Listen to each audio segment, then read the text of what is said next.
Yo, what's up guys, hope you guys are doing good. So today we are gonna see, what if Naruto went back in time and Mito falls in love with him, part 1. Hope you'll enjoy this video. So before we start, please subscribe to our channel and like this video. So let's get into the video. Mito Uzumaki took a calming deep breath of the magnificent air around her. The fragrance of the various amounts of flowers, along with the colorful flower of lilies, the lilacs, and the sweet-scented lavenders, filled her senses. She heard the distant waves of the sea clashing against the shores, the cheerful singing of the birds that flew from tree to tree, as well as the leaves crashing against one another from the help of the wind. She felt the grass blades that ran through her right hand, the pleasant heat of the morning bright sun that hit her skin, the smooth breeze that ran through her vibrant red hair. She usually tied it up in buns, but this was the exception. Her own hair wasn't long, it just reached her shoulders, at least compared to other Uzumakis. She usually came here to relax, her own personal meadow that only she knew about. Nearly a 2-hour walk away from Yuzushiogakure, a recent village that hardly had a 4-month lifespan, but one of the very first of its kind, a ninja village. She took in another breath, she had found this meadow weeks after when construction began. While Mito was more calm and composed compared to other Uzumakis, she did enjoy satisfying her curiosity. She thought a bit of her childhood, but perhaps she was a bit too curious since she did get into trouble when she was younger. Her walks in and around the village were frequent. She found that it was more enjoyable when the elements were around, like rain or snow that would cover the landscape. It sort of added a different aura when it wasn't. Originally, she had found her personal area when a light layer of snow coated it. When spring had come in, she was pleasantly surprised to find various species of flowers blooming. Now she frequently visited here to relieve stress and to simply relax. Being an exceptional sensory type, she would make sure that no one would follow her, going as far to suppress her own chakra. She stood up from where she sat, making sure to brush off any grass off her kimono. Her white garb was intricate, a white high-collared kimono with an obi tied around her waist, the Uzumaki crest the back of the obi. She walked around the daisies making sure ever so to take a moment to take in the fragrances of different plants. Her life was fairly mild now, ever since they had ended their she had to admit dangerous nomadic lifestyle. It was that she much preferred to travel and to see new sights. She admitted to herself that it was the only thing she missed. That life ended when Konohagakure was formed by the Uchiha and Senju clan, and their village was formed by the recommendation of the Senju clan, whom they always had close ties with. She thought about Hashirama, she sighed, she was a bit enamored with the clan leader.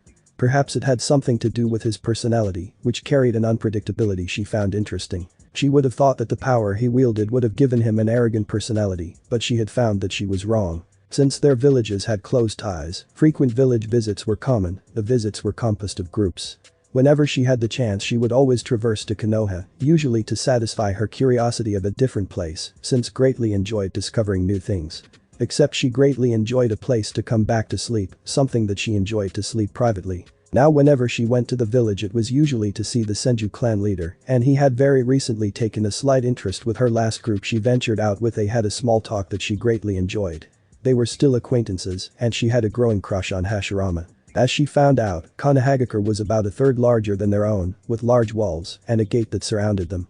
Their visit would last for several days, and then the trek back home would be made. At the several trips she had been on in Konoha, she had debated on staying there, but she decided not to, since she wanted to explore it first, little by little to get the most out of the village.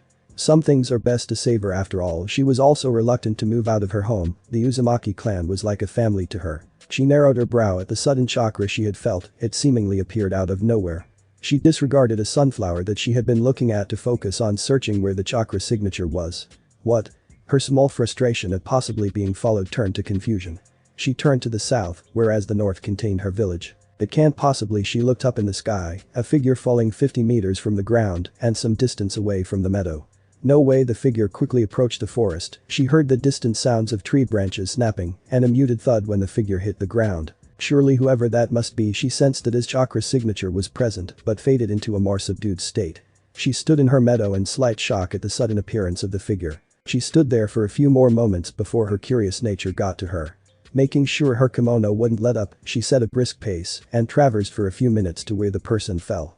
She got cautious as she approached closer to the site, preparing to defend herself at a possible ambush. Her ninja training had told her to return and report this to the clan, but she didn't want anyone to find the meadow or this person, to possibly die from the 40-minute sprint to get to the village and back. Besides, she was told that she was one of the best kunoichi that Yuzu had to offer. She approached slowly and saw numerous broken branches and fallen leaves that littered the impact site. She saw a small crater embedded in the ground. At her distance she couldn't see the person due to the depression in the ground, but they were still there. She took careful steps, making sure she would react to any sort of action. She saw a blonde young man, around her age. He had 3 whiskers on each cheek, his rough blonde hair hung over his closed eyes, which was surrounded by orange eyeshadow. His face devoid of any baby fat, leaving a firm jaw. He wore an orange and black jacket, its zipper partway down, letting the collar run free, and showed he wore a fishnet shirt. He also wore orange pants, showing her that he preferred orange-colored clothing. Handsome, he was unconscious, but somehow peaceful, despite the height he fell from. She now stood over him, knowing he was really out of it. She deduced from the size of the crater, which was several feet deep, that he had fallen even further, that she saw him fall. Which confused her because he looked unharmed, other than he was unconscious. One of his hands clutched a black bag that was over his chest, no doubt to protect the contents in the bag. Dirt was strewn everywhere on him, some leaves still in wild hair. He was still alive, told by his rising chest and active chakra that still hung weakly. She looked to the sky to check for any indication of where he had fallen from.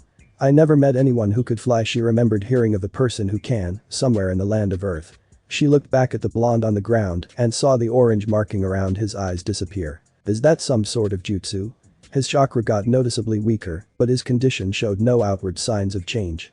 She felt his chakra, which strongly reminded her of chakra the Uzumaki clan possessed. She kneeled down and nudged him a few times, no response. He breathed deeply and slowly. He's definitely out of it. She had limited knowledge of anything that involved medicine, so she checked him for any broken bones. After several moments, and to her shock, found nothing that he had anything broken.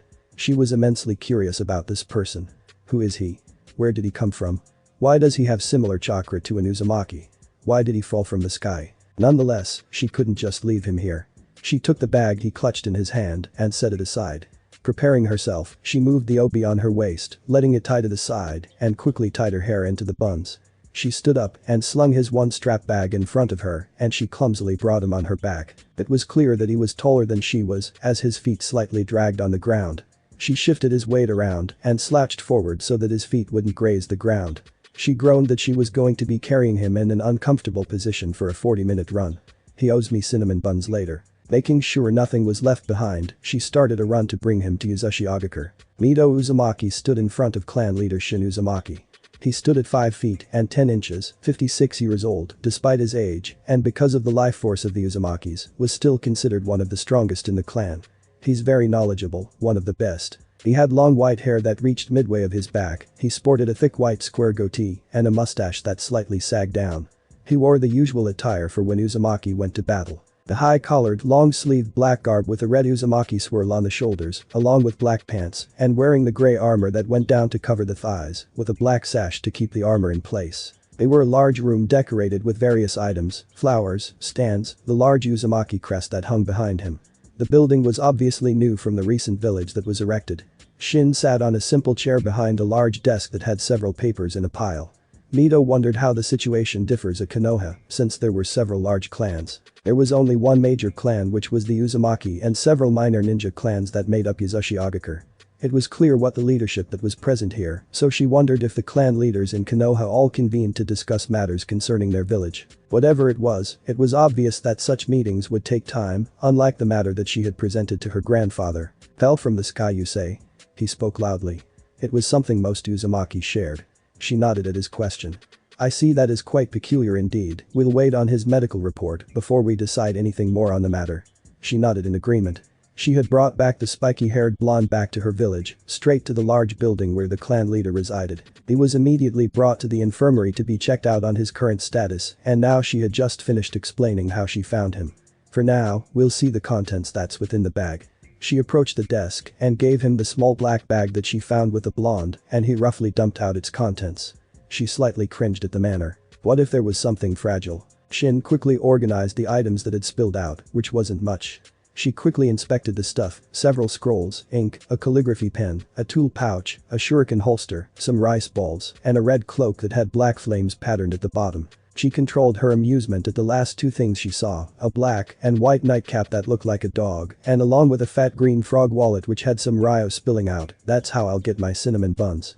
Her grandfather was less subtle, a hearty chuckle escaped from him as he looked at the nightcap. She didn't think that this person was dangerous or at the least meant any harm to her clan.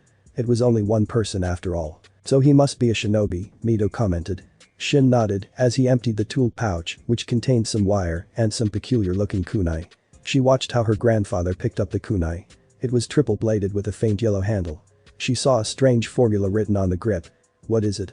she asked. It took several long moments of him inspecting the kunai before the older man answered. "It seems like a formula similar to summoning, so a space-time formula." "Really?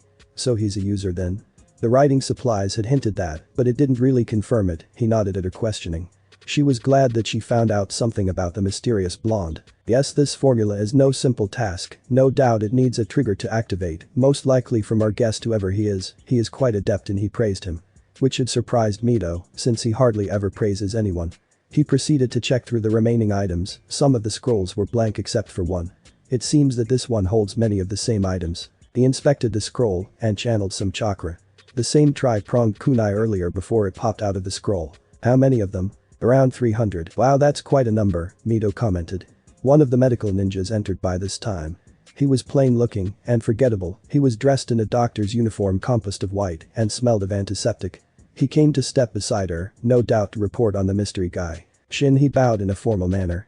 "I came to report on our guest." The clan leader mentioned for him to continue on with his report.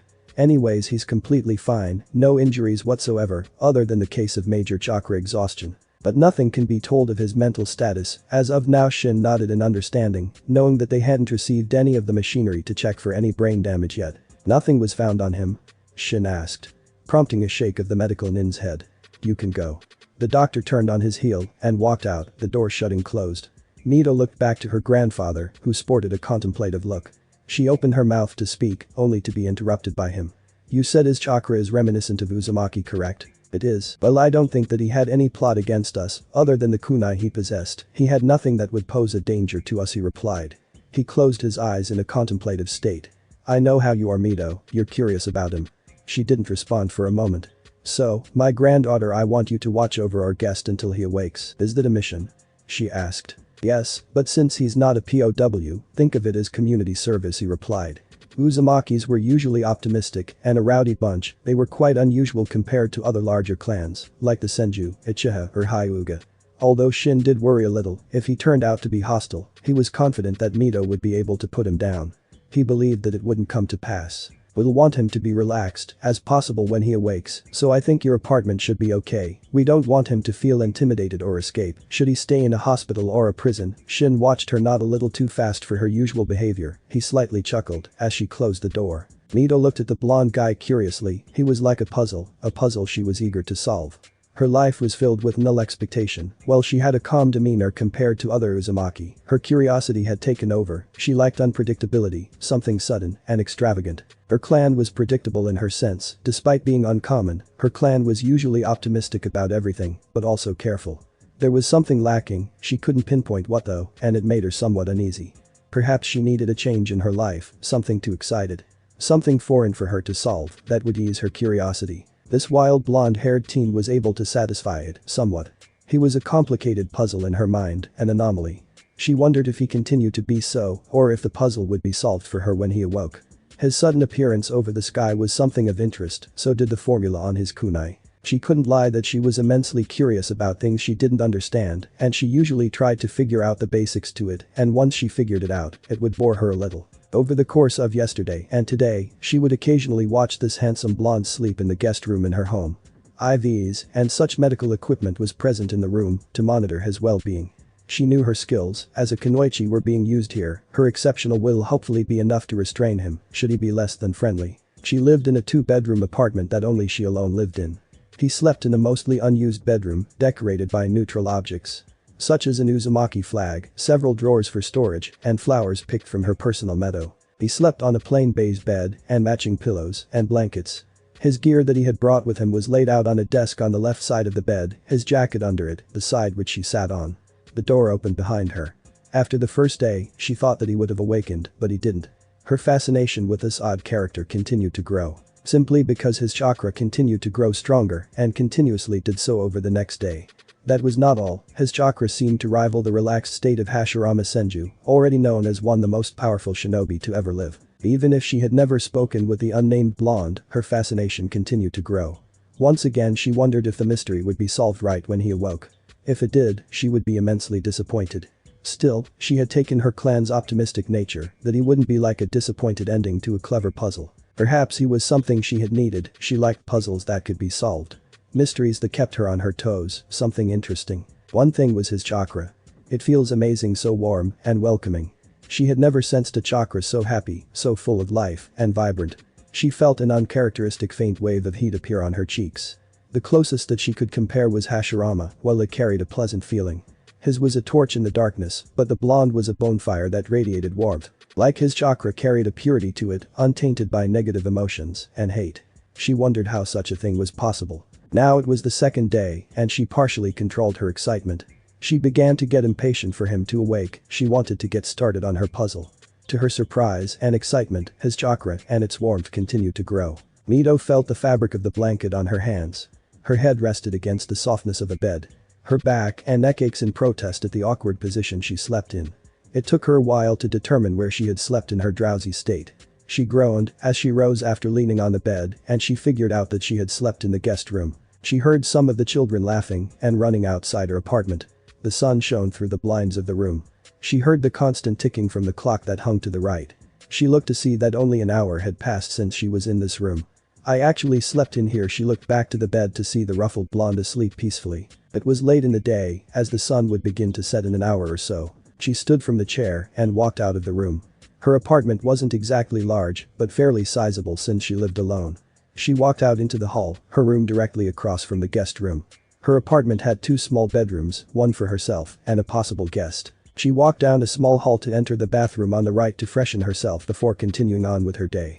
She stood in front of the mirror to gauge herself. Her hair had some loose strands that had escaped from her buns, and that her white kimono had misplaced itself. She quickly freed her hair from her tie and gathered the loose strands of her red hair to retrieve it. Satisfied, she quickly straightened her kimono into a more suitable position and exited the bathroom. She felt a little embarrassment from her reactions towards the blonde. She was worried for his well-being for sure, but to sleep at his bedside like a concerned lover. She shook her head at that and continued down the short hall. Immediately at the end of the hall was the exit to get out of the house. To her left was the living room, and to her right the kitchen. It was her home, but she didn't really consider it to be one. Her apartment was decorated with various items, but it didn't feel homey to her. Just a place where she slept and ate food in private. Although it did feel more like a home whenever her sister was here. She traversed into her kitchen and grabbed a cup in one of the 3 cupboards. She felt a little childish that she was excited for him to awake. She filled her cup with water and felt the pleasant sensation of the cool liquid going down her throat. She sighed as she put the glass down in the sink. She reminisced about her mother as she walked down to her room. Her words resounded in her mind as she recalled a moment from her childhood. "My dear daughter," a mother bent down while little Mito ran after her and slammed into her, encasing her mother in a desperate hug. She felt her mother's arm slide around in a near similar embrace. "Mommy," she clutched her tightly, some tears escaping from her. "I don't want you to go," she pleaded. She was dressed in her battle attire, preparing to be sent off on a mission. Mito had heard that the skirmishes between clans had begun to get rougher and that more fatalities were occurring. 7-year-old Mito was worried that she might never see her mother again. She felt her mother's hand run through her hair in a calming manner. "It's okay, dear." Mito continued to cry as her mother started to hum for her. Slowly, she felt her tears lessen, but the sadness was still present. She looked up in the warm eyes of her red-haired mother. "Listen, I want to tell you something," she said softly. Mito nodded in understanding and listened intently at her next words. "Love is powerful. It will always beat negative emotions. It can save you from the dark." She smiled lovingly at her. "That's why I'll always be with you, because you're a part of it, did you know?" Mito smiled shyly at her and nodded enthusiastically. She felt the hold her mother had on her disappear. She rose a little and planted a kiss on forehead. "Please take care of your little sister for me, okay? Until I get back." She smiled at her. Mito walked slowly down the hall, taking each step carefully as she hummed a tune that her mother would do whenever she was put to bed. She recalled what her mother had said before she left. Love will always beat hate and save you from darkness." It was one of the last words that her mother had passed down to her. At that time she was reassured that her mother would return, only to be devastated at the news that she had fallen. Nonetheless, she carried on with her mother's wishes. She cared very much for her sister, and it took a long while before she realized what kind of love her mother had meant. The love of a family, not just from her sister. Her mother took strength from her own family, of her 2 daughters. She couldn't remember her father, as he had died when she was young, but her mother had reassured her that he was a great man. She vaguely remembered the love she had in her voice and the sadness that was it as she talked about him. Mito wondered when she would have children of her own as she opened the door to her room. She felt a slight change of the warm chakra radiating from behind her. Not one to leave her curiosity disappointed, she closed the door to the room and went directly to the guest room. Although his chakra had fluctuated several times before, she thought that there would be no change this time. Since the one earlier today was more pronounced than this one. She opened the door and suddenly found herself looking at impossibly blue eyes. His eyes widened in fear. "Or you're really beautiful, you know," he blurted out hoarsely. She looked at him for a moment, so bold she thought to herself. He started to cough roughly and he clutched his throat, and Mito realized he would need something to drink. "I'll return soon," as she quickly exits the room. She felt her excitement as some of her questions would be answered. She quickly grabbed another glass from the cupboard and filled it with water. She felt an unfamiliar sensation on her cheeks. "Am I blushing again?" she realized as she was subtly bouncing as she finished filling the cup. This time she slowed down on her pace to return to the room where the mysterious blonde sat in. It wasn't that she wasn't called beautiful by other men, in fact there were many who had called her that, but never did she ever respond to it or react that way. Perhaps it was how he had said it wasn't a simple courtesy or him trying to flirt. He had said it with conviction, his voice and eyes told no lies or carried an emotion that made her uncomfortable. It was innocent and he truly believed in his words. She made her way into the room. She saw him looking down and breathing shallowly on the bed. He looked up and their eyes met for a moment before he caught the cup of water in her hand. "Here," she said to him as she closed the distance and handed him the glass. He eagerly took and nodded in appreciation. He disregarded his manners as he completely poured the water straight down his mouth. Loud gulping and trails of water running down his chin and neck from his inability to drink the water quickly. She watched him curiously as he quickly finished the rest of the water. "Boo," as he wiped away the moisture on his chin. "God, that was amazing," he sputtered. Mito was a bit amused at his actions, a slight smile on her face. He looked at her and she saw mass confusion in his cerulean. "So where the hell am I?" as he scratched his neck. "Then Yuzushi Agakure," the red-haired man said calmly to him. It didn't seem to lessen in curiosity and only increased his confusion. "Yeah, that didn't help at all, no idea where that is in fact," he replied. Mito heard no form of worry in his voice, showing her that he was either unconcerned or hid it well. She did the confusion grow within his eyes. She thought she might start out simple. "What's your name?" she asked softly, trying to sound as comforting as possible. He looked at her for a long moment. It seemed his ocean blue eyes sort of had a piercing element as she attempted not to break his gaze. "Damn, I don't even know that either," he replied, sounding defeated. His eyebrows furrowed, as in pain. Mito felt the need to help him, to comfort him from his confusion. She could tell that he sounded genuinely believed in his words. "Do you not remember anything at all?" she asked.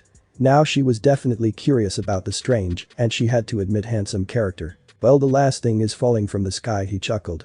"Although I got there, I had no clue." Mito was amazed at how relaxed he was, like it didn't bother him at all. "That's okay," she replied happily, something unusual, as she would mostly reply in a more calm demeanor. Her curiosity had gotten the better of her, she was glad that the mystery would keep going. That the puzzle had actually grown in size, rather than solved. "I'm Mito Uzumaki."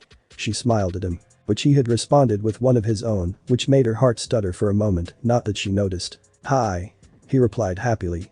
She heard the loud rumbling of his stomach, he scratched his neck in an embarrassed manner. "Heh, I don't suppose that you have anything to eat?" he asked. Mito thought about the options. "I suppose I can cook something up and try to get something out of him." She didn't really know if it would work. Or we could go to a restaurant if he could recognize anyone or anything. Certainly he had never been around here, she had never felt such a unique chakra before.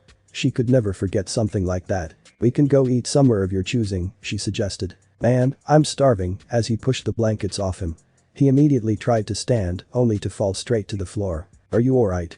as he attempted to stand. She was at a loss on whether to help him or not. If he would be grateful for such a thing or if he would feel like it was an insult to his pride. "Yeah," as he shakily stood up on his feet. He stood at least 2 inches taller than her, whereas she stood at 5.7. Mito remembered that he had a jacket, his snug fishnet shirt was slightly distracting to say the least. She walked over to the desk beside the bed and grabbed the jacket under the bag. "These were found on you?" She mentioned the items and she gave him the orange and black jacket. She hadn't touched it at all since he was placed here by some doctors and shinobi. Thanks," as he put on the jacket. "Should I take the bag?" he asked, pointing towards the said item. She thought about it for a moment. What would the situation be now that he was awake? "I think you can leave it for now," she replied. They would need to visit her grandfather later on, they would figure out the situation by then. He nodded quickly as zipped up the jacket partway and he checked to see if it really fit. She looked at him in shock as he turned slightly to look at his back. That's the Uzumaki crest. Could he be a Senju? Or from Konoha? While the Senju wore the crest in their friendship, there was talk that they were going to add it to the uniforms in Konoha. It was odd, it looked like an ordinary jacket and she hadn't heard of the crest being used as fashion. While the Uzumaki was known for they weren't that famous as to be used a part of everyday clothing other than the fact that the crest might hold something of value to him. Could he be an Uzumaki? There were many questions that she wanted to ask him, she restrained herself before she fired them off and possibly scared him away. I think I'm ready now. Mito caught the slight stammer but ignored it for his sake. She nodded and pointed at the sandals under the table, he understood as he went to put it on. Now I think you're ready, as she walked out of the room with him trailing behind. Do I really like oranges this much? He commented sourly. She peeked behind her to see him looking at his clothing of choice. I don't think he seemed to be knocked out of his thought process for a moment. No wait, I think orange is an awesome color. She was amused at his sudden direction in opinion. She could easily tell that he was about to insult his taste in color. Although it did slightly interest her at one other thing being confirmed, he liked the color orange. Insignificant really, but it was a small piece that would make him up. Is there a reason why? She asked. They had reached the exit from the apartment and she reached down to the mat to grab her own sandals and went to put them on. I wish I knew, but I like the way it looks on me. Mito looked up at him for a moment, he was peering at various decorations strewn in her apartment. For a flicker of a moment, she saw some fear in his eyes before it dissipated and he turned to look at her as she finished putting on her sandals. You have really pretty hair, you know, he complimented. Staring straight into her eyes, he had said it so nonchalantly, like it was the most obvious thing in the world.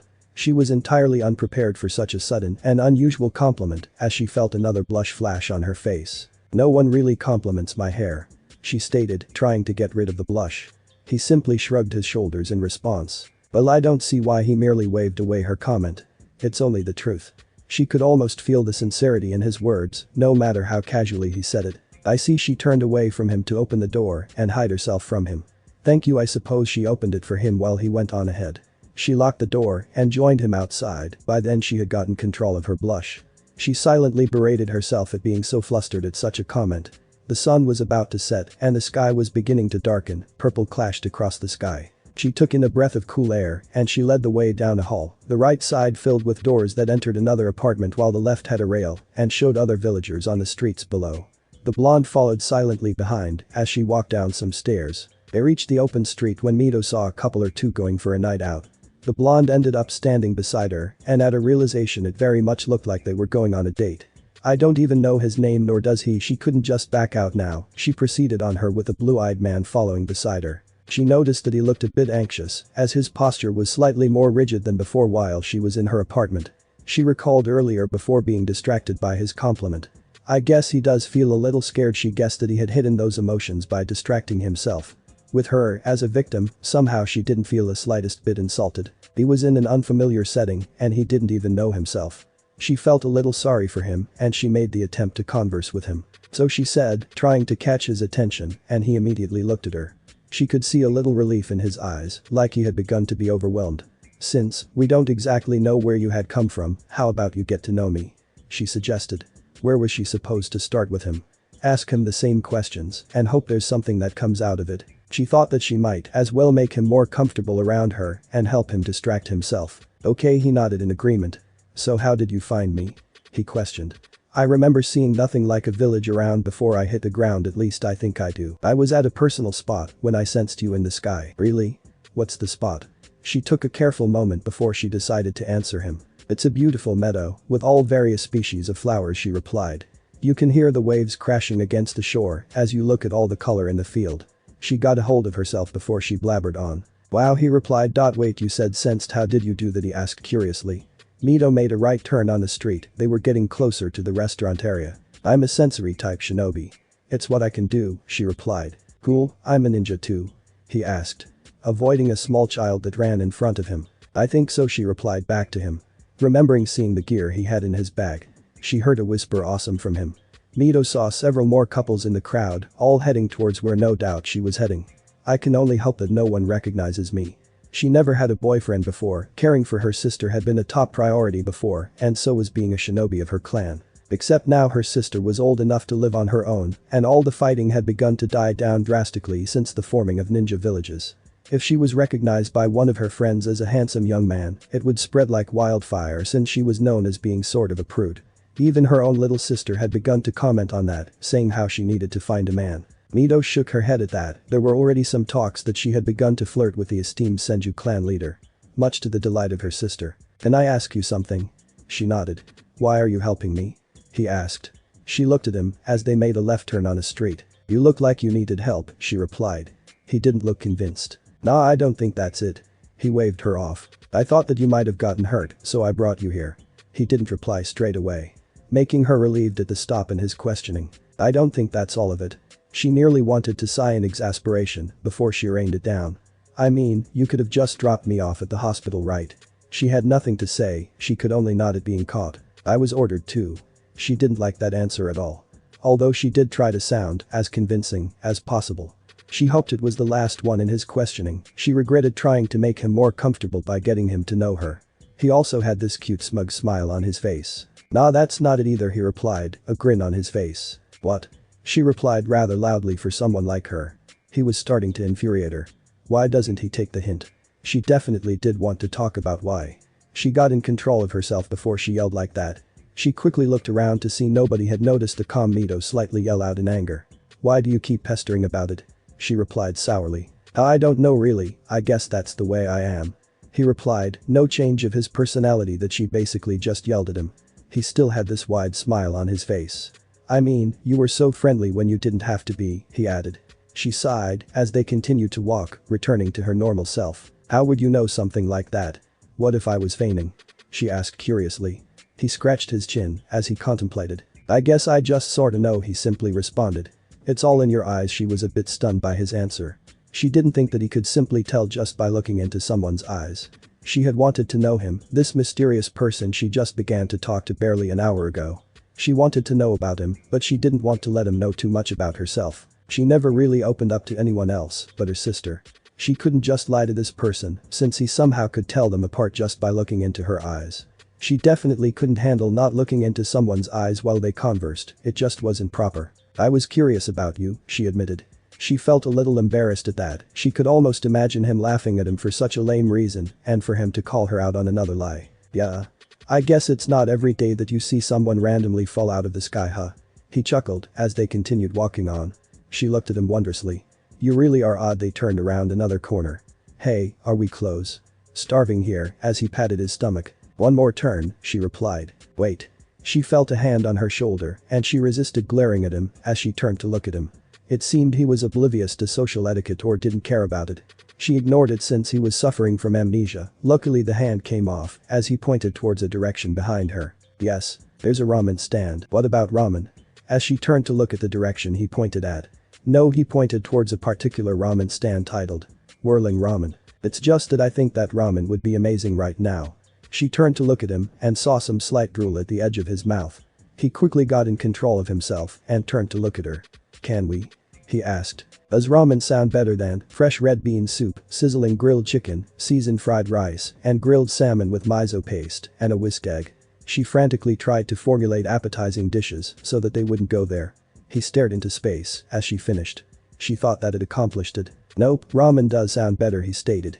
"Come on, let's eat," as he crossed the street to go ahead without. It definitely seemed that he was ignorant of social etiquette. "He's really stubborn," she sighed as she made her way to Whirling Ramen. He had already made his way inside the stand.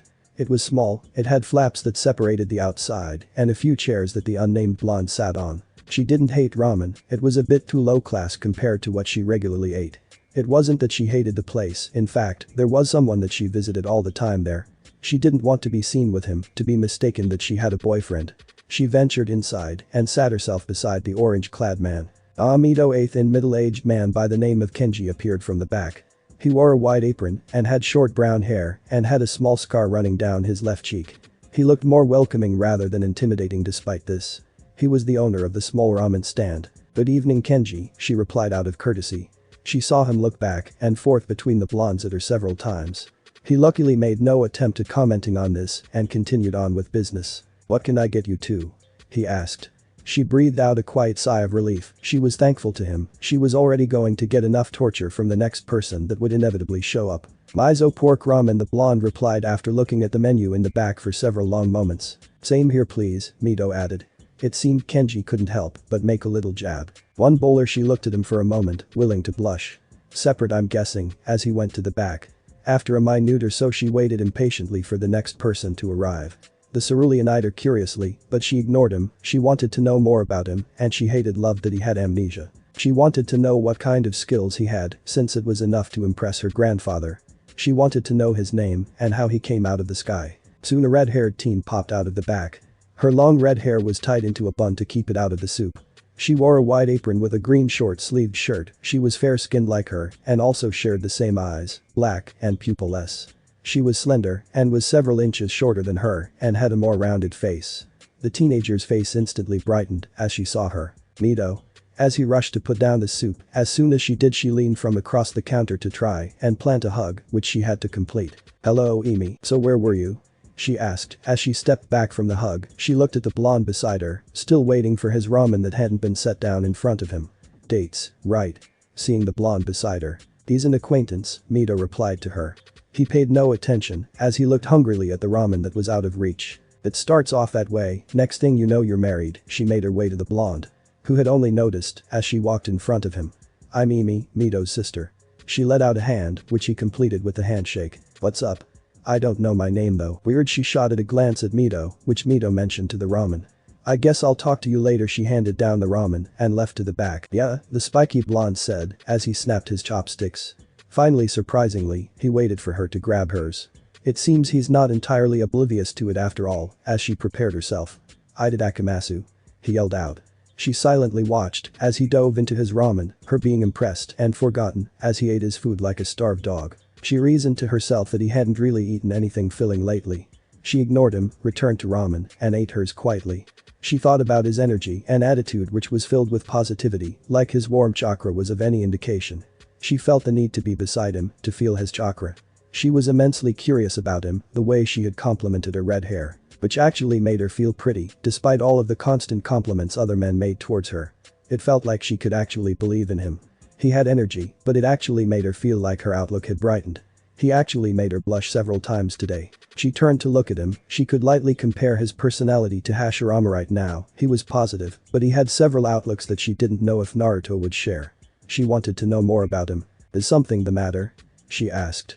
Seeing him slow down on his eating. He looked down at his soup for another moment. He turned to look at her. My name is Naruto, he replied. A ramen condiment. She remembered that she actually came out to see if he could remember anything. She was far too concerned with it looking like a date. Hello Naruto, she smiled. Which he easily beat with one of his flashy grins. She noticed that it made her heart flutter pleasantly. She realized she actually wouldn't have minded if it looked like a date. Naruto is 18. Mito is 19. How could you have eaten so much? Mito asked as she handed an unpleasant amount of ryo over to Kenji. He smiled widely and deposited the ryo into the register. Naruto looked at a stack of bowls, the top slightly teetered, threatening to fall over. He rubbed his belly in satisfaction over the amount of ramen he ate. He looked over the red-haired woman, her look in mild disbelief at the bowls. He could imagine the succulent taste of the dish, the texture of the noodle on his tongue. Along with each and every distinct flavor that the miso pork ramen provided to his taste buds. The broth was near perfection to his opinion, and he would simply drink it after finishing the noodles and other ingredients. One thing was certain. It was amazing. He nodded to himself in agreement. Except there was something missing, something he couldn't point his finger on. Sorry, I guess I forgot my money if I have any, he replied embarrassingly. He could go for more, but he didn't want to keep Mito any longer than he had to. She had finished her bowl of ramen long before and had looked in shock at how fast he had eaten his share, and amongst others. He had gotten so distracted that he had completely forgotten he didn't have any method of payment for the noodles. Luckily for him, Mito had agreed to pay for his meal.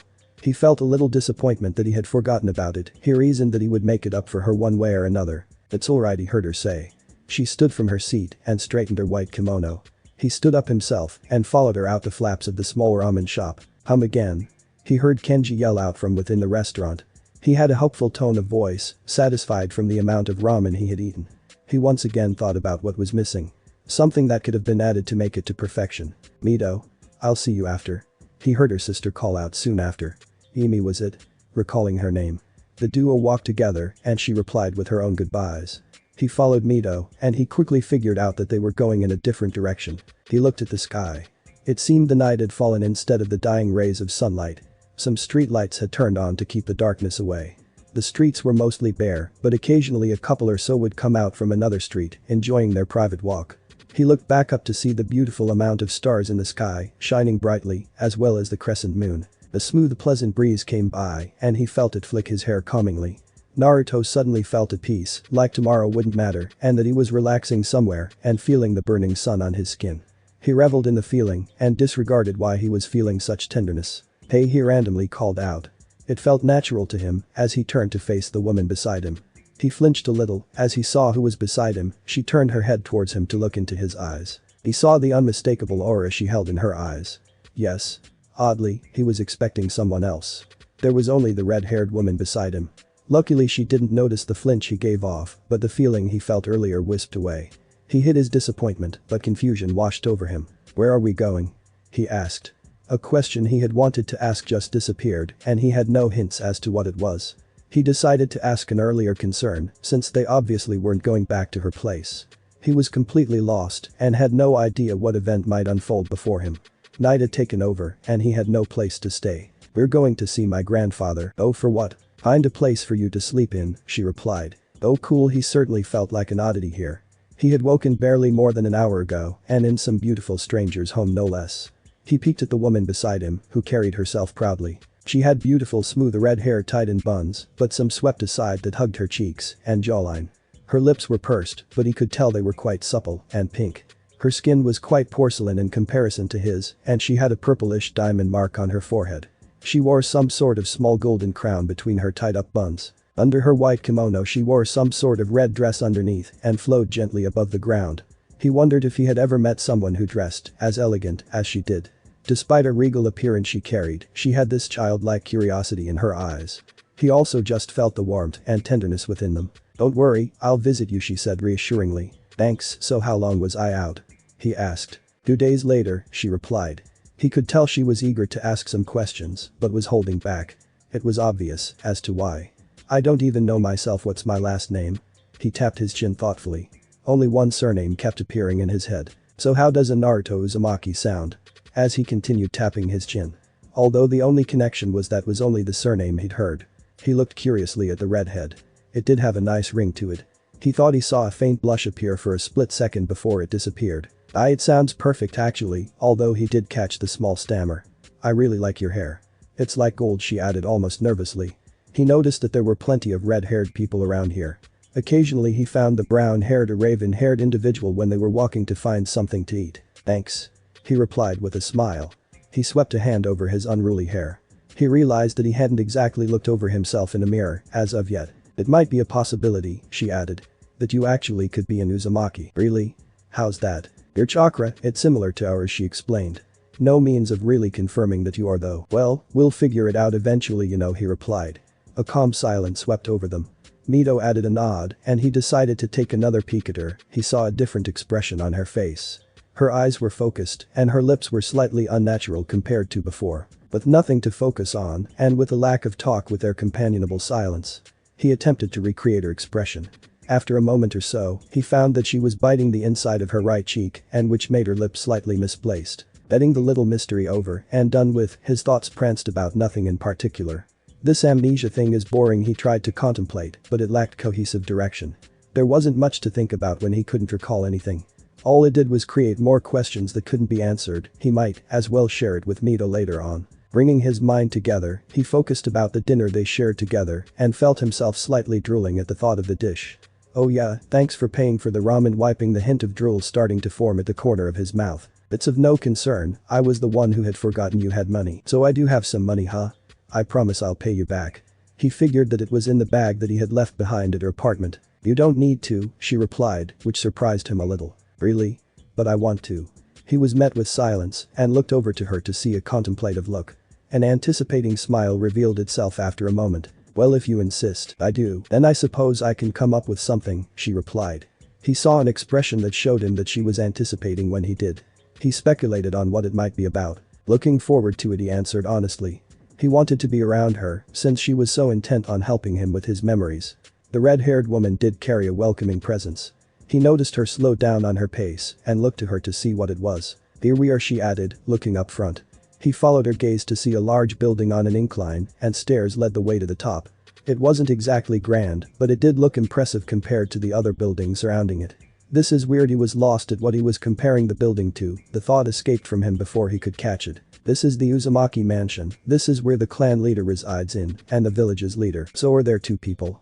He asked, only for the redhead to shake her head. They are the one and the same. She took the lead once more, and Naruto followed. Though he inspected the building more closely as they walked up the stairs. The building was 3 stories in height, although the third floor seemed to be smaller in width. He speculated that the clan leader resided on that floor. 4 large decorated wooden pillars were supporting an open roof before the doors that led inside.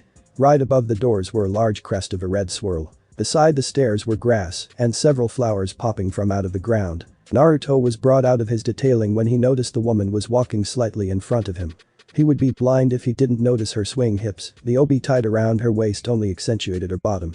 He cleared his throat and furthered his pace to match hers. He quickly willed down the heat on his cheeks. "So your grandfather is here, right?" "Yes, he's the clan leader." He reached the door first and opened it for her. "Thank you." He nodded and followed her inside. Damn it, when he noticed she was in front, one's eyes trailed over before he quickly looked straight ahead. "I'm no perv." He felt a little awkward speeding up to walk beside her once more. He focused on the surroundings of the building to distract himself. After a short walk through a small hallway, they entered a large room. There was a pair of stairs that they took that led to the 3rd floor in the middle of the room, while there were surrounding hallways that led to different rooms on each floor. The room itself was painted beige that was added with some brownish colors. He heard several people talking nearby, muffled by their distance and barriers. He briefly thought of the purpose of the building before reasoning that their intent was on caring for the village. "So how long has the village been here?"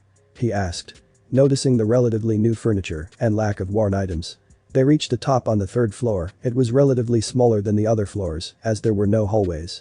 There was only one open door, which was on the opposite side of the room. "It's only been a few months since it's been formed, otherwise one of the first of the hidden ninja villages." He nodded. Hidden villages, it felt familiar to him. He felt a little frustrated that he couldn't recall it. Quickly closing the distance, they entered the open doorway that had a receptionist just beside another closed door. Mito walked up to a middle-aged woman, dressed in formal attire. The blonde stood some distance behind and decided to inspect the room, but was listening to their conversation. "Excuse me, is my grandfather here?"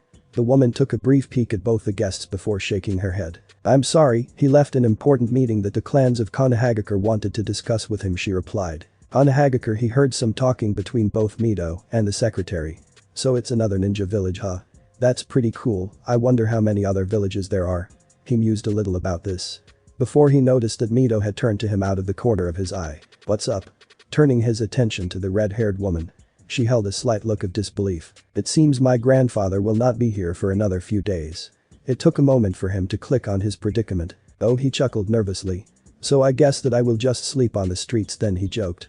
She scoffed and shook her head at his distasteful joke. "Nonsense. Okay, then what now?" Mito walked alongside the blonde, well with her slightly in the lead. She didn't exactly think she would have suggested that he stay over at her apartment. He was someone that needed help and she couldn't turn him away. He didn't deserve to spend a night on the streets or spend most of his money staying at a hotel. What kind of first impression would that send him? She wasn't given a definite estimate on her grandfather returning to the village. She wondered how important their meeting was, since Shin seemed to have forgotten about their mysterious guest. She looked over to the mysterious blonde. He was far too interesting for her own good. "So how do you feel so far?" The blue-eyed man looked her in the eye. Well, he wore a slightly confused expression, along with a contemplative look. "I feel really weird, like I don't belong here," he replied. "That's putting it a bit mildly, but he hasn't been here long either." "Perhaps you can get accustomed to this place," Mito suggested. They were halfway towards her apartment. Several kids ran through an alleyway, playing hide and seek or tag. That was one thing that was missing from before. A feeling of safety that their previous lifestyle couldn't accomplish before. "I hope so, but I feel." She turned to look at her companion. "I feel like something's missing. Other than my memories, I mean." Mito was a little bewildered by his comment, but mostly fascinated. What could it be? Was it something that was a part of him? A companion? Or a personal item? For a moment she thought amusingly that it might have been the nightcap he had in his pack. "We might find something in your pack that I found alongside you." "Maybe. I think it's something big," though he seemed to have forgotten about his little dilemma and simply relaxed. He put his hands over the back of his neck as they walked ever closer to her place. Interesting how nonchalant and unworried he is, she thought to herself. There was a chance that he might never recall the rest of his memories at all. Yet, even with the casual comment, she felt certain that he thought he would regain his past. They walked the rest of the way to her apartment in a companionable silence. She was followed up the stairs and to her door. Unlocking the door with her key, she opened the door to invite him inside. "Thanks again. I really like that you're a nice person," he said rather loudly. "It's what anyone would have done," she replied. He merely waved her off while he took off his sandals. "Maybe, but that still doesn't take away the fact that you're a good person," he retorted. "I just see the kindness in you, I guess," he added. "Even if you are a private person." That again, she thought. He certainly was on the mark that she didn't exactly share details of her life to others. Mito wondered what made her share things about herself, but she reasoned that it was to make him comfortable and to help him. He walked off to the hallway without her leading the way. She was a little agitated that he went off and not be like a normal guest and wait for her to show him around. He rounded off the hallway and into the guest room while she took off her sandals. Perhaps that's why she was a little drawn to him. Normal was a little stale. Naruto was nearly on the opposite spectrum on that scale, as far as she knew. Mito walked through the hallway, the door was wide open to his impromptu room. He was in the middle of fumbling with his bag on the desk. He looked up and smiled after a quick second. "You want to see if I can remember anything, right? Let's check it out," he mentioned for her to come in. "Am I that predictable?" She did say that she was curious about him, she felt regret that she had actually told him that. Her curiosity easily won over her frustration and entered the room. She sat herself down on the side of the bed. Naruto came over and recklessly spilled the contents on the mattress. "It's like he doesn't care at all." She was still somewhat amused at this, more especially at the next comment. "Whoa, do I actually wear this?" Picking up the toothy nightcap. "I'd like to think so." She snickered. He gave a heartwarming smile before returning to the items. The next thing he picked up was the red-black flamed cloak, which he quickly wore. "It's pretty cool," he said to himself. Turning in place as he inspected on how the garb fit him. She noted some kanji on the back. "Mount Mayaboku?" she said aloud. He looked quizzically at her. "Where's that?" "I don't have a clue." She was delighted to have found another clue to him. Perhaps a little interesting was such a shortcoming to describe him. Figuring that pondering about it wouldn't bring out any results, he continued on. He froze after a moment. "Did you remember something?" she said excitedly. Her thoughts raced towards what he might have recalled. "Wait, I know this." She looked towards the items to figure out if any of the items were responsible. Her best guess was the tri-pronged kunai amongst the ordinary items. He seemed to reach for it, only to pass right by it and over to his stuffed frog wallet. "I call this Gama-chan." He bounced the wallet in his hand, a proud and nostalgic smile on his face. Mito wasn't expecting this, completely blindsided that he had recalled something insignificant that didn't reveal much other than he was a little childish in nature. She giggled, which had quickly grown to full-blown laughter. He had an amused grin, eyes full of appreciation. He chuckled alongside her as she quickly restrained herself. "You have a beautiful laugh," he added. She gathered herself before she replied to him. "Thank you." She wasn't entirely sure how to respond to him. How was she supposed to reply? Would a compliment suffice? She wasn't well versed in that regard. Kunoichi were people and ninja like everyone else, seduction was entirely optional. She obviously chose not to specify in that manner. He seemed to have moved on before she could reply. He unrolled the sealing scroll, which she remembered as the scroll that was kept full of the special kunai. "Okay, what's going on here? I feel like I should do something," as he inspected the sealing formula. "Here, let me show you." She was given the scroll and he looked curiously at her. "You channel chakra on the formula, depending on the amount of chakra and bursts." She demonstrated it and 2 kunai flew wildly a foot in the air. She was about to grab them before she was beaten to it. He easily caught them by their handles. He twirled the one in his right hand as he inspected. "Ah, cool," he said. It wasn't impressive by shinobi standards, but a mere civilian would have struggled. "So I guess he really is a ninja." She guessed that he had only done it on instinct. "So what are these markings?" he asked. She had some time to inspect the formula itself. She came to the same conclusion as her grandfather. "I believe it's a space-time sealing formula, so I suppose it's used for teleportation," she answered him. He hummed while continued to inspect it. She noted how good the cloak fit on him, like it was especially made for him. There wasn't much that was answered today, and only more mysteries appeared. He didn't seem to have recalled anything that related to his past, other than his wallet. So what is it that's missing in him? A constantly growing puzzle, along pieces that were blurred and only revealed itself after some time. It excited her. "You didn't recall anything else?" she asked curiously. "Nah," he replied. He set aside the kunai while he prodded the other items, which were insignificant and didn't reveal anything else. She yawned tiredly and stood up from the bed. I think I shall go to bed now. He looked up at her. Alright, good night, as she turned towards the door. Good night. Mito lay in her bed, her hair was freed from her buns, and she was dressed in a conservative nightgown. She thought about today's events, it was a bit odd now. Sure, the blonde was sleeping here once again, but he wasn't unconscious this time. She was also invited to stay over. Well, she was satisfied with it looking like a date. Undoubtedly she wasn't okay if someone she practically met today was seen entering her home and looking like she felt her face flare up at the thought. She certainly felt a desire to be intimate with the opposite sex, but only with a man she loved. It was only very recently the forming of the village that she even began to search for someone of potential. It was a peaceful time, and there was no threat of war on the horizon, since every new village was focusing on recruiting clans and constructing. It was clear to her really. He was right, it wasn't every day that she met someone who fell out of the sky and someone who was suffering from amnesia. She thought about his strong jawline and adorable whiskers, oceanic blue eyes that spoke of immeasurable depth, his enticing lips and firm voice. He was very peculiar and she wanted to find out more and help him along the way. It certainly was a bonus that she found him attractive. She recalled her thoughts on when he said their clan name. Naruto Uzumaki when he had said it for some odd reason. She thought of how he might obtain that name marriage. It was only for a split second, but it had made her flustered.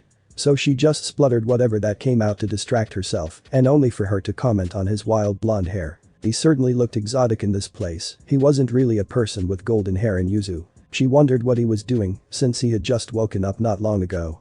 She wasn't as tired as she initially thought. Perhaps she would need to be a good host and figure out something he could do to entertain himself. She sat up from her bed and turned on the lamp and thought about what he could do. She had several books that he could read, she wasn't sure if he would like any of them. Most were fiction and delved into aspects of life and morality. She didn't think he would like the little romance she had. Mito thought that perhaps he would enjoy a few games of shogi or go with her. She didn't particularly have many opponents to test her skill. Deciding that she would ask him herself, she walked to her door and absent-mindedly straightened her hair. The door opened silently, she wondered if she would live here long enough for it to creak. She walked across to the door opposite and knocked quietly. There was no answer and she knocked once again. Still no answer. She thought briefly that he might have gone for a walk, she turned the knob and peeked through the door to confirm her theory. Mito nearly faltered when she saw him lightly snoring, dead asleep on the bed. How is that possible? She thought, as some drool escaped from the corner of his mouth. She nearly let out a snicker when she heard a ramen escape from him. I suppose he really enjoys the dish. She realized what she was doing when he tossed and turned over the blanket, revealing that he wore orange boxers. Her face turned red and she quickly closed the door to the guest room and walked back to her own room. I'm unpredictable as she slid under her blanket and turned off her lamp. Mito thought once more about her new guest while she waited for sleep to take her. She didn't remember the last time she had laughed like that, carefree almost. Mount Mayaboku, it sounded a little familiar, it was something distant she couldn't pinpoint. It flitted around in her head in wait for a specific object or word to help jumpstart her memory. She disregarded it and decided to wait for it to come around.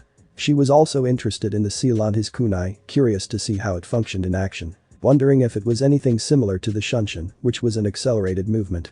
Although it differed, as the seal allowed transportation perhaps of the person with the technique. It was clear that he had shinobi training. Perhaps some training and chakra exercises would help stimulate his abilities. Her thoughts roamed about the blonde through the night until sleep overruled her. She heard some loud irritating knocking. Repetitive and in a specific manner, it felt like her sister had arrived at her house. She opened her eyes to find that her room had brightened from the morning sun. Mito felt like the sun had risen too early. A brief look at her clock revealed she had woken up an hour later than she usually woke up. Odd, at 8 in the morning she regularly felt rested. Another hour for sleep felt like bliss to her at the moment. Come on, Mito. She heard the low muffled yells from her little sister, accompanying the loud knocks. She felt a little sloppy as she rose from her comforting bed and quickly searched for her robe since she still wore her nightgown. She did her best to wipe the sleep from her eyes and she picked up her brush and hairpins and walked out her door. She walked down the hallways and heard the fiddling of a door handle behind. Bathroom, hearing a low mumble from Naruto. Reaching the door, she quickly unlocked it and opened it to find her sister, Emi. She was free from her work attire and was dressed in casual attire. A red sweater with black pants. Finally, I did say I was coming over. Her eyes widened in surprise. She followed her gaze to see the blonde in his boxers and t-shirt stumbling into the bathroom.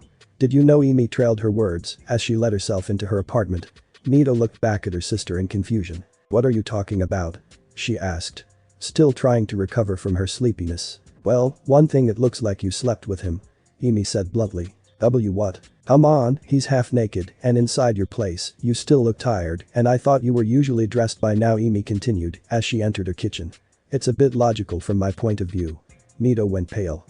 Don't worry Mito, I know you're not like that, she cut in as she inspected the bottom cupboards. It is pretty suspicious though, she added. Mito had already figured that out for herself.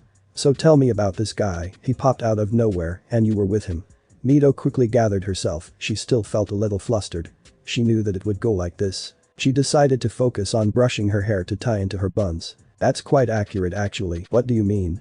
She heard the flushing of the toilet and the subsequent sink. Exact, damn that was awesome. She heard the blonde say loudly, he seemed to have proceeded into the guest room. Emi looked wordlessly at her, Mito giving a sheepish look.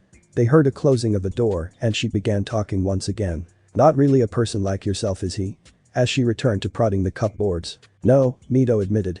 He was far from being eloquent, he didn't really respond to social cues most of the time. His table manners when he began to eat were atrocious. You don't have any flour, as she ceased her searching. She stood up and walked over to the fridge and inspected briefly. Or any blueberries? I forgot, Mito replied. She recalled that she was supposed to go get some more yesterday.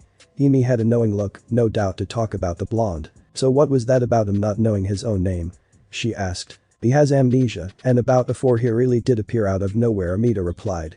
Now that she thought about it, did the kunai have any sort of correlation with it? You're doing it again, interrupting her thought process. Doing what? That face you always do when you're interested in something. She had an odd smile on her face, along with a mischievous sparkle in her eyes. So someone has caught your attention, huh? Now that's fascinating, and?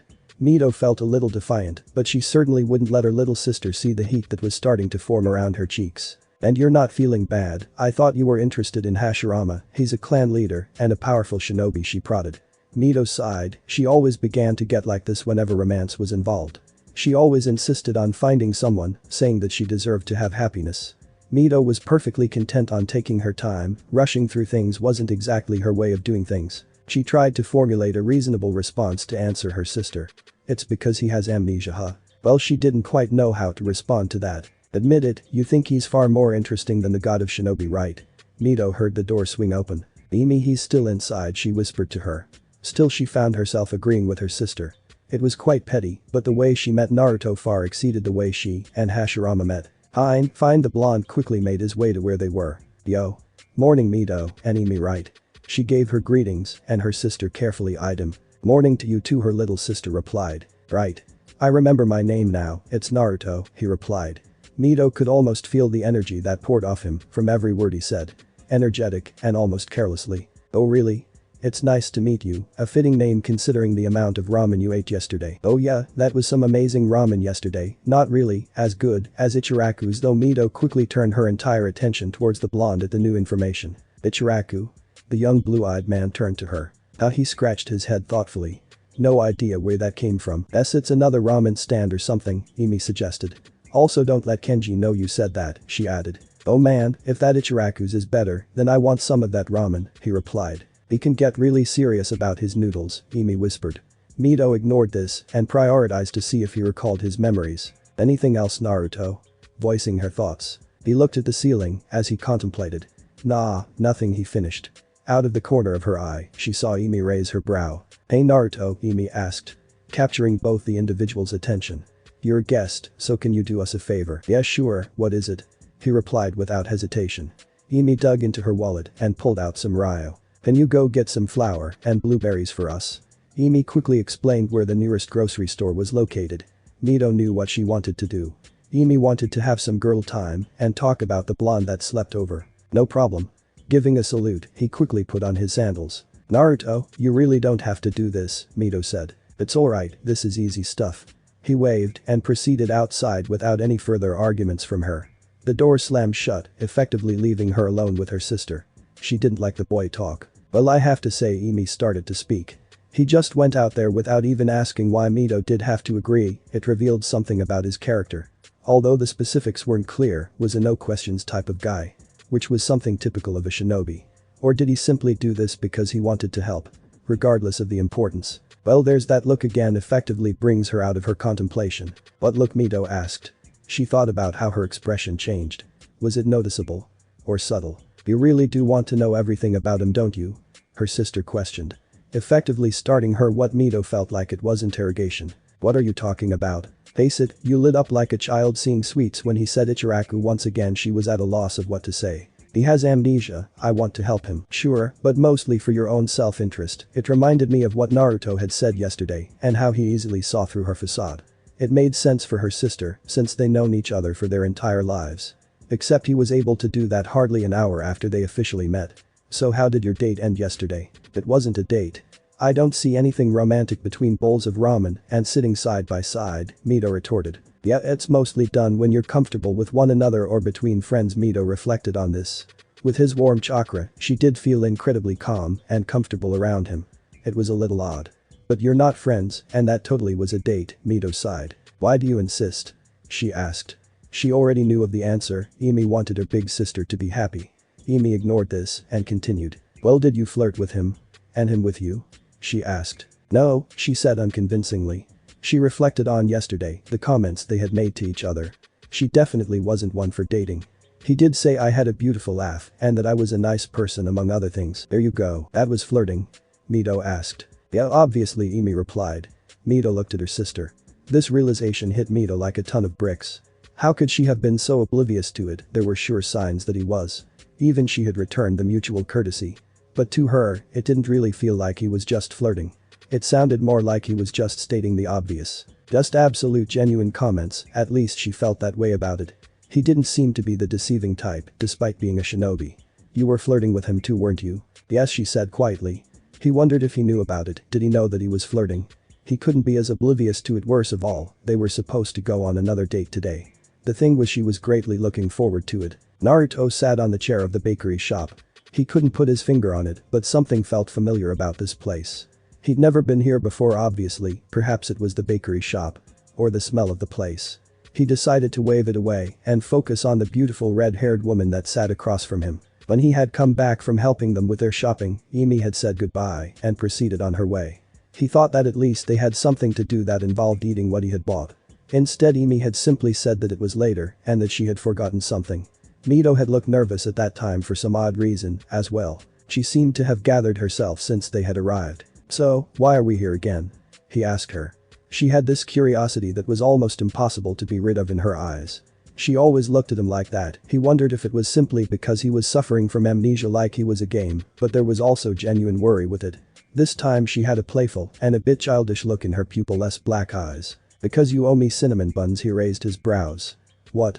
They have a delectable taste, right? I still owe you for buying me ramen. He smiled in amusement. He felt a little nudge in the back of his head.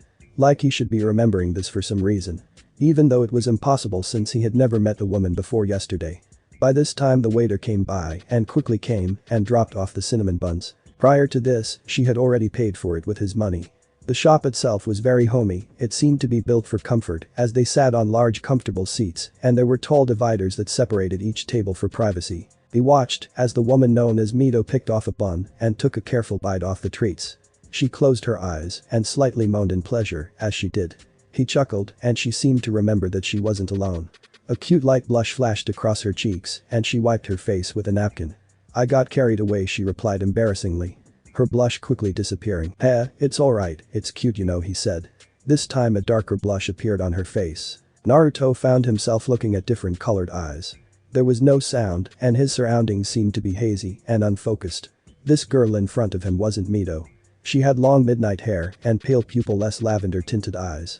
To Naruto, she was as breathtaking as the red-haired woman. She had a slight happy smile on her face and when they locked eyes for a moment, he found warmth and love and happiness.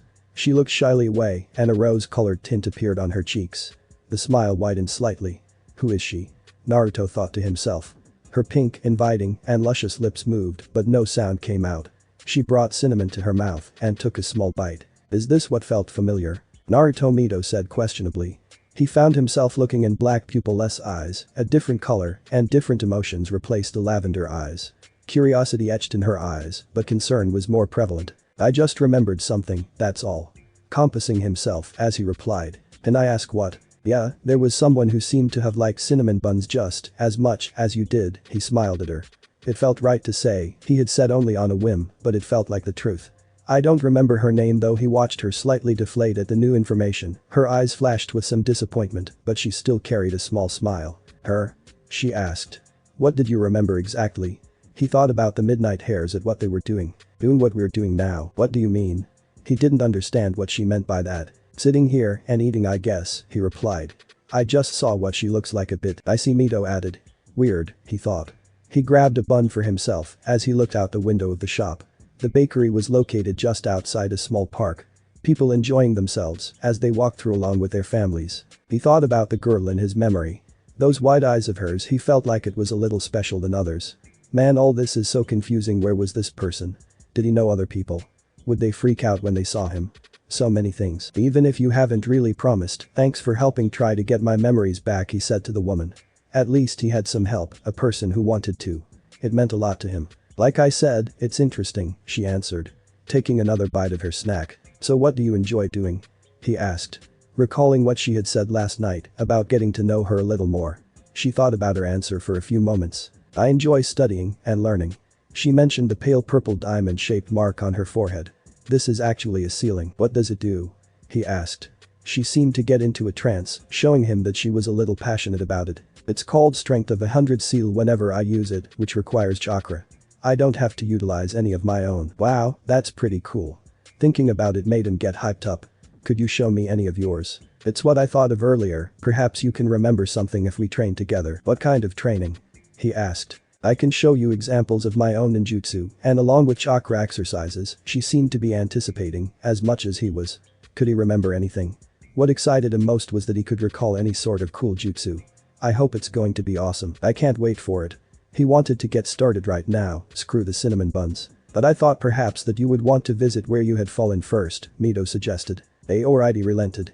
Although training sounded more exciting, he did want to see if anything could come out of it. Why do I get this feeling that I don't belong? Wow, this was far. The blonde commented. Really long too. It's a walk that I enjoy. She proceeded through the meadow. It was relatively quiet, the chirping of birds and the distant waves crashing against the shore was all there was. She took a deep breath of the pleasing aroma while Naruto followed her. Bleh. He burped loudly. Good thing we ate more before we came. He didn't bother apologizing for such rude behavior. She sighed and continued towards the site where he had fallen. You're undefined, Mito commented. He shrugged her off. She controlled her nerves as they exited the meadow and into another part of the forest. That was a beautiful place though. Indeed, she replied. Naruto was the first person that she had shown the field to. While it didn't hold much significance, it was a pleasant area that helped calm her. Just a place that she could relax in. They hadn't talked much on their near 2-hour journey here, several comments here and there. Although the cerulean-eyed blonde was a little restless and constantly complained about the time or distance to get here. Is that it? As he paced past her, walking towards the indentation in the ground. The area was in the same state that he had seen him in, leaves and dirt strewn about. He stood directly over the crater while she joined him. Yes, Mito replied. He nodded and simply glanced around the area before resting his gaze upon the depression. When I found you here, you had these orange markings on the corner of your eyes, she added, hoping to help jumpstart his memory. He inserted his hands into his jacket and wore a concentrated look on his face. After a minute of silence, he looked up directly into the sky. Nothing's coming for me. He took a deep breath. I'll be honest, Mito noticed the change in his demeanor. What if I don't remember who I really am? What do you mean? What if I can't remember anything else and it will never come back? The wild-haired man said. I'm not worried about that though, I just can't stop thinking. He crossed his arms as he continued to stare into the sky. He seemed to try and gather his words. Even if I never recover my memories, could I just start over? I suppose, but what about your family or friends? She wasn't entirely sure if she added a significant other. I'm sure you recover them. I guess he didn't sound entirely convinced. It was a little odd before he sounded so sure about himself. Where was this doubt coming from? He exhaled loudly and swung his arms. Maybe if I could remember something if I fell from the sky again, he chuckled, doing a turn around on his personality. He turned around and started to trek back to the meadow. Let's go check out that place again. Okay, and joined him by his side. In their lull of conversation, she was reminded of an earlier bakery. Who was that girl with him? He didn't seem to realize or ignored or didn't care that they were sort of on a date. He seemed to have been doing the same with that girl. She didn't bother trying to speculate their relationship. Mito was a little curious as to what she looked like and that perhaps it might lead to a clue if he recalled anything distinct. She resolved to ask him at a more appropriate time. Making their way to the flower-filled field, he led the way near the central part of the field. He suddenly plopped down on the ground, the grass, and any unfortunate flowers bruising away from the weight. Mito looked curiously at the fellow, who was nestled on the ground. "Come join me," he said to her, eyes shut closed. "I much rather not," she replied. She was a little concerned about dirt potentially getting into her hair. She might be a kunoichi, but she didn't want to get unnecessarily dirty. The most that she would do was to sit down. She sat down a comfortable distance away from him, his outstretched left arm within reach. He peeked with a sideways glance and raised his brow. "That's boring," he replied with an annoyed tone of voice. "Come on, just lay down and feel amazing." "I don't see how that would make me feel spectacular," she retorted. "But all you see are the clouds rolling by in the sky, the heat of the sun on your skin." He sighed contentedly for a moment. "I just feel one with nature, you know, and nothing really matters other than right now," he said softly. She was a bit bewildered from his sudden change in the dynamic of his character. She smiled wistfully. "If you say so," she relented to him. She quickly disposed of her buns in her hair and the small crown nestled between them. Her hair fell down to her shoulders and placed the items to the side. "Is something the matter?" Seeing him with an odd look on his face. "You really look good like that, you know." She realized that she had been seen without her usual buns. He had completely taken down her guard without her realizing. When did she get so comfortable with him? Thankfully, she was able to control the heat. She was still unused to the sincerity in his words. She quickly reasoned that putting her hair into place would be a little unbecoming. She leaned back and placed her head on the grass. She looked up into the cerulean sky. Some white fluffy clouds hovered over the land. She felt the comfortable heat on her skin and face. She did feel a little calmer actually. She didn't necessarily feel one with nature though. "I sort of see what you mean," she said to him. "Of course I'm right," he replied confidently. She looked at the blue sky. She was slightly reminded of the blonde's eyes. She turned to him and she saw a content and nostalgic smile on his face. She wondered if he remembered anything at all during his time here. Mito couldn't deny that she was physically attracted to him. He turned to look at her with his cerulean eyes. Despite his amnesia, it was obvious that he was an honest, virtuous person, but also an odd character. She turned to look back up at the sky and that perhaps, in future she may fall for him. Thanks for watching my video. Leave a like if you enjoyed my video and also do consider subscribing to my channel for more awesome content. See you next time, till then sayonara.